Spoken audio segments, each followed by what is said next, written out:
खुलुमबाय बेयो बड'लेण्ड इंखं टेलिभिजन दिनै 5 आगस्ट 2025 मंगलबार खालि सानसेनि बरादखौ नोंथांमोननि खाथियाव लाबोदों आं सदानन्द दैमारिया।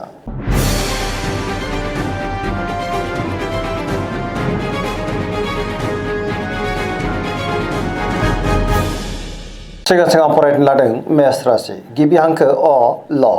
दिनैनि साना जोबोर मोजां गोदान खामानियाव दिनै आखाइ होजेननो हागोन गुबुननि थाखाय गोबां मोजां खामानि मावनानै गोसोआव गोजोननाय फैगोन गोथों आरो गोग्गो साननो रोंगोन गियाननि आंखाल जानाय नङा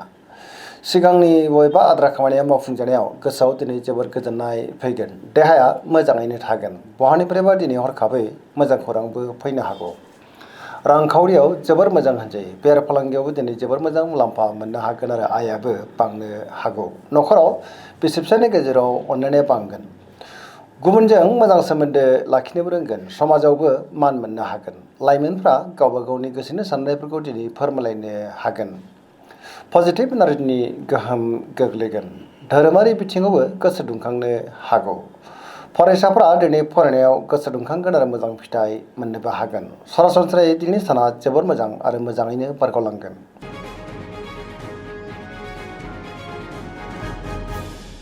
वृष राशि गिबि हांखो इ उ ब दिनैनि साना मोजां आरो गाज्रिनि गेजेरजों बाबेलांनो हागौ गोथों आरो गोग्गो साननो हानाय नङा गियाननि आंखाल जानोबो हागौ मावनो लानाय खामानिखौ मावफुंनो थांनायाव माबा नङा मोनसे हेंथा फैनोबो हागौ गोसोनि बोलोआ लोरबां जानोबो हागौ मावनो लानाय खामानिखौ मावफुंनो हायाव गोसोआव गोजोननाय गैयै जानो हागौ समाजाव नाथाय मान मोननो हागोन रांखावरियाव बारा मोजां नङा नाङा फाङा खरसाया दिनै बांनोबो हागौ बेफार फालांगियावबो बारा मोजां नङा होनजायो नखराव अननानै फैगोन बिसि फिसायनि गेजेराव अनलायनाया बांगोन बिदा फंबायनिफ्राय हेफाजाबखौ मोननो हागौ देहाया दिनै मोजाङैनो थागोन अब्लाबो नाथाय जानाय लोंनायाव सांग्रां जानांगोन मोनफ्रोमबो बिथिङावनो सांग्रां जानाया गाहाम नेगेटिभ एनार्जिनि गोहोमबो गोग्लैनो हागौ।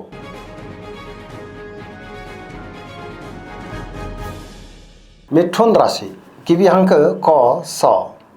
दिनैनि साना जोबोर मोजां गोथों आरो गोग्गो साननो रोंगोन गियाननि आंखाल जानाय नङा पजिटिभ साननो रोंगोन मोनफ्रोमबो खामानिखौनो दिनै गोरलैयैनो मावफुंलांनो हागोन समाजाव लोगो लेवा बांनोबो हागौ गुबुननि थाखाय दिनै गोबां मोजां खामानि मावनानै गोसोआव गोजोननाय फैगोन सोरजोंबा बाख्नाय जानानै गोसोआव जोबोर गोजोननाय फैनो हागौ गुबुननि थाखाय गोबां मोजां खामानि मावनानै होनो हागोन देहाया दिनै मोजाङैनो थागोन रांखावरियाव मोजां बेफार फालांगियावबो दिनै जोबोर मोजां मुलाम्फा मोननोबो हागौ गुबुनजों मोजां सोमोन्दो लाखिनो रोंगोन नखराव बिदा फंबायनिफ्राय हेफाजाबखौ मोननो हागोन बिमा बिफानि अननाय आबोरखौबो दिनै मोननो हागौ लाइमोनफ्रा गावबा गावनि गोसोनि साननायफोरखौ दिनै फोरमायलायनोबो हागोन पजिटिभ एनार्जिनि गोहोम गोग्लैगोन बहाबा हान्थिब्ला दिनै जोबोर मोजां आरो मोजाङैनो हान्थिनोबो हागोन सरासनस्रायै दिनैनि साना जोबोर मोजां आरो मोजाङैनो बारग'लांगोन।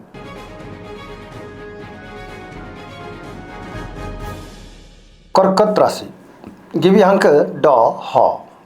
दिनैनि साना जोबोर मोजां सिगांनि बबेबा आद्रा खामानिया मावफुंजानायाव गोसोआव दिनै जोबोर गोजोननाय फैगोन गोथों आरो गोग्गो साननो रोंगोन बहाबा दावबायनो एबा हान्थिनो खाबु मोननो हागौ आरो मोजाङैनो हान्थिनोबो हागोन गोसोनि साननायफ्रा दिनै मोगथाङाव जाफुंनोबो हागौ गोसोआव पजिटिभ साननाय फैगोन मावनो लानाय खामानिखौ दिनै गोरलैयैनो मावफुंलांनो हागोन रांखावरियाव जोबोर मोजां होनजायो बेफार फालांगियावबो दिनै जोबोर मोजां मुलाम्फा मोननो हागोन बिमा बिफानिफ्राय अननाय आबोरखौ दिनै मोननो हागौ नखराव बिसि फिसायनि गेजेराव अनलायनाय फैगोन गुबुननिफ्राय थोजासे हेफाजाब मोननोबो हागौ बिमा बिफानिफ्राय अननाय आबोरखौबो दिनै मोननो हागौ समाजाव मान मोनगोन फरायसाफ्रा दिनै फरायनायाव गोसो दुंखांगोन आरो मोजां फिथाइ मोननोबो हागोन गुबुनजों मोजां सोमोन्दो लाखिनोबो रोंगोन।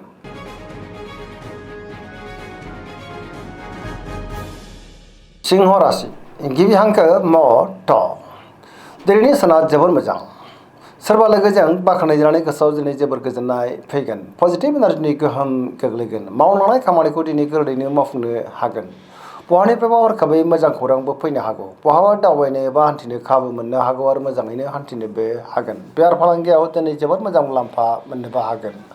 रांखावरियाव मोजां मोननो गोनांखौ दिनै मोननो हागौ गुबुननि गोसोखौ गोरलैयैनो बोनोबो हागोन देहायाबो दिनै मोजाङैनो थागोन गोबां मोजां खाबु दिनै मोननो हागौ लाइमोनफ्रा गावबा गावनि गोसोनि साननायफोरखौ फोरमायलायनो हानानै गोसोआव दिनै जोबोर गोजोननाय फैगोन सरासनस्रायै दिनै साना जोबोर मोजां आरो मोजाङैनो बारग'लांगोन।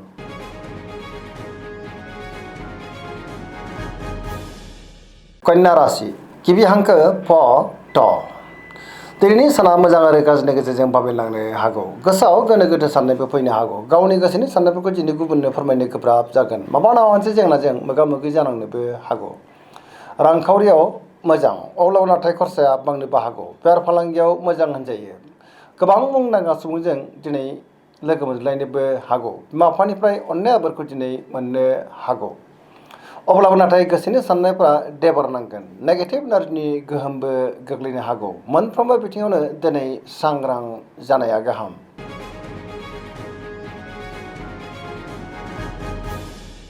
तुला राशि गिबि हांखो र ट दिनैनि साना मोजां आरो गाज्रिनि गेजेरजों बाबेनलांनो हागौ गुबुननि थाखाय दिनै नाङा फाङा जेंनायाव गोग्लैनांनोबो हागौ बहाबा हान्थियोब्ला लामा सामायाव सांग्रां जानांगोन गोथों आरो गोग्गो साननो हानाय नङा गियाननि आंखाल जानोबो हागौ गोसोनि बोलोआ लोरबां जागोन मावनो लानाय खामानिखौ दिनै मावफुंनो हायोब्लाबो माबा मोनसे गोरोन्थिबो जालांनो हागौ देहाया दिनै मोजाङैनो थागोन रांखावरियाव मोजां अब्लाबो नाथाय खरसाया बांनोबो हागौ बेफार फालांगियाव मोजां होनजायो न'खराव बिसि फिसायनि गेजेराव एना एनिबो फैनो हागौ गोसोनि साननायफ्रा दिनै गोरोबलायाबो जानो हागौ गुबुननि थाखाय नाङा फाङा जेंनायाव दिनै गोग्लैनांनोबो हागौ नेगेटिभ एनार्जिनि गोहोम गोग्लैगोन लाइमोनफ्रा गोसोखौ दिनै जोबोर उसुखुथु मोननोबो हागौ सिगांनि बबेबा जेंनाया दिनै गोसोखौ जोबोर उसुखुथु खालामनोबो हागौ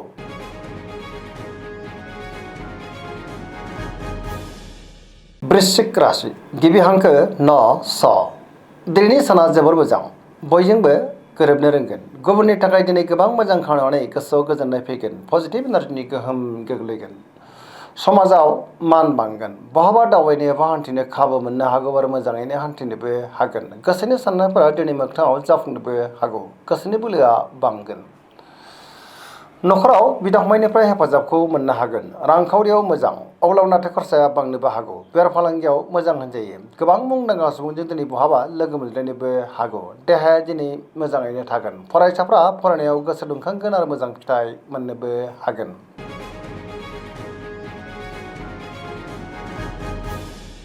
धनु राशि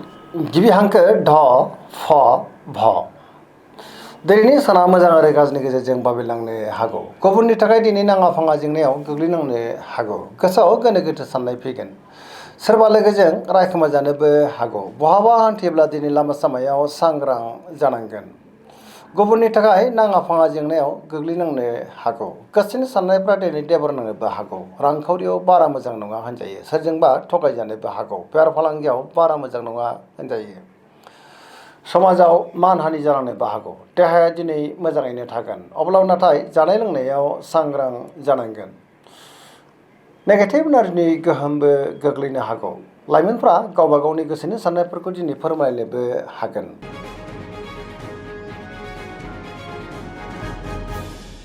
मकर राशि गिबि हांखो ख ज दिनैनि साना जोबोर मोजां गावनि गोसोनि साननायफोरखौ दिनै गुबुननो फोरमायनोबो हागोन बहाबा दावबायनो एबा हान्थिनो खाबु मोननो हागौ आरो मोजाङैनो हान्थिनोबो हागोन रांखावरियाव जोबोर मोजां होनजायो बेफार फालांगियावबो दिनै जोबोर मोजां मुलाम्फा मोनगोन गोदान खामानियाव आखाइ होजेननो हागोन बिदा फंबायनिफ्राय थोजासे हेफाजाब मोननो हागौ बिमा बिफानि अननायफोरखौबो दिनै मोननो हागोन सेंग्रा सिख्लाफ्रा दिनै गावबा गावनि गोसोनि साननायफोरखौ फोरमायलायनोबो हागोन पजिटिभ एनार्जिनि गोहोम गोग्लैगोन सरासनस्रायै दिनै साना जोबोर मोजां आरो मोजाङैनो बारग'लांगोन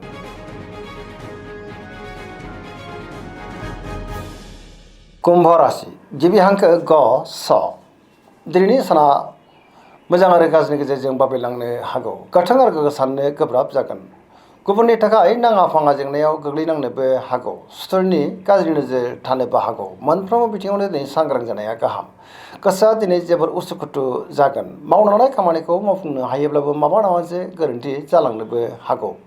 समाजाव मानहानि जानांनोबो हागौ गोबां मुंदांखा सुबुंजों दिनै बहाबा लोगो मोनज्लायगोन रांखावरियाव मोजां अब्लाबो नाथाय खरसाया दिनै बांनोबो हागौ बेफार फालांगियाव दिनै जोबोर मोजां मुलाम्फा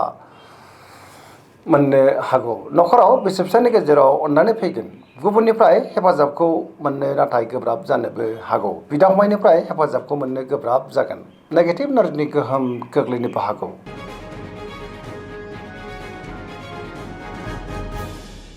मीन राशि गिबि हांखो ड स दिनैनि साना जोबोर मोजां मोनफ्रोमबो बिथिङावनो जाफुंसारनो हागौ गुबुननि थाखाय दिनै गोबां मोजां खामानि मावनानै गोसोआव गोजोननाय फैगोन सोरबा लोगोजों बाख्नायजानोबो हागौ पजिटिभ साननो रोंगोन गोसोनि बोलोआ बांनो हागौ समाजाव मान मोनगोन, देहाया दिनै मोजाङैनो थागोन, रांखावरियाव मोजां, बेफार फालांगियाव दिनै जोबोर मोजां मुलाम्फा मोननोबो हागौ, न'खराव बिसि फिसायनि गेजेराव अननानै फैगोन, सोरजोंबा बाख्नाय जानो हागौ। लाइमोनफोरनि गोसोआ दिनै जोबोर खुसि जागोन आरो गावबा गावनि गोसोनि साननायफोरखौ फोरमायलायनोबो हागोन। फरायसाफ्रा दिनै फरायनायाव गोसो दुंखांगोन आरो मोजां फिथाइ मोननोबो हागोन। पजिटिभ एनार्जिनि गोहोम गोग्लैगोन। सरासनस्रायै दिनै साना जोबोर मोजां आरो मोजाङैनो बारग'लांगोन। दिनैनि राशि फरायनाया एसेनोसै। जोबनायाव बेखौनो खावलायो जाहाथे नोंथांमोना सानफ्रामबो जोंनि बे बड'लेण्ड इंखं टेलिभिजनखौ नायबाय थायो आरो साबस्क्राइब खालामो, लोगोसे लाइक खालामो आरो शेयार खालामो। एसेनोसै, गोजोन्थों।